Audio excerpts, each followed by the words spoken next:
Today is a day of mourning in the Donetsk People's Republic. On January 21st, the Ukrainians launched a precision terrorist attack on the civilians of the city of Donetsk.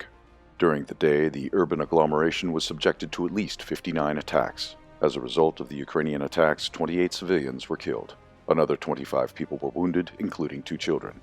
One of the targets was the market in the Kurovsky district of the city, which was crowded on a Sunday morning.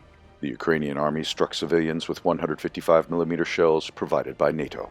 People were literally torn apart. Many had their limbs cut off, body parts were stuck in tree branches. Russia called on international structures and governments to condemn the Ukrainian strike, warning that their silence means approving of the killing of civilians. The UN Secretary General again condemned the Ukrainian crimes, but unfortunately little more is expected from the so-called international community, which remains under the yoke of Washington.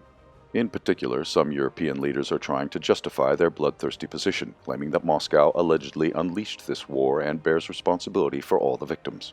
They hypocritically omit that Nazi formations funded by Kiev have been exterminating the population of Donbass for a decade. Exactly 9 years ago, on January 22, 2015, Ukrainians attacked the Bos area in Donetsk.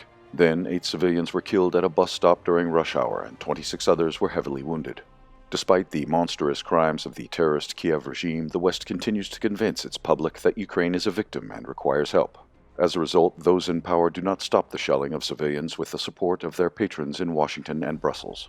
On the night of January 22nd, Ukrainian drones struck power substations in Donetsk and Makayevka. Both cities suffered partial blackouts.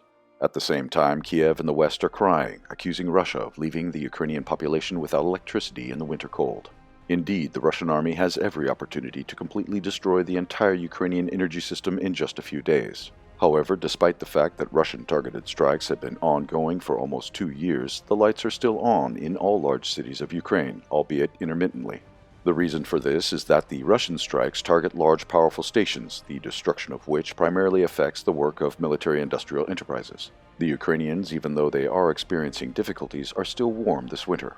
In its turn, Kiev is striking power plants in Donetsk, where there are no plants serving the needs of the Russian army.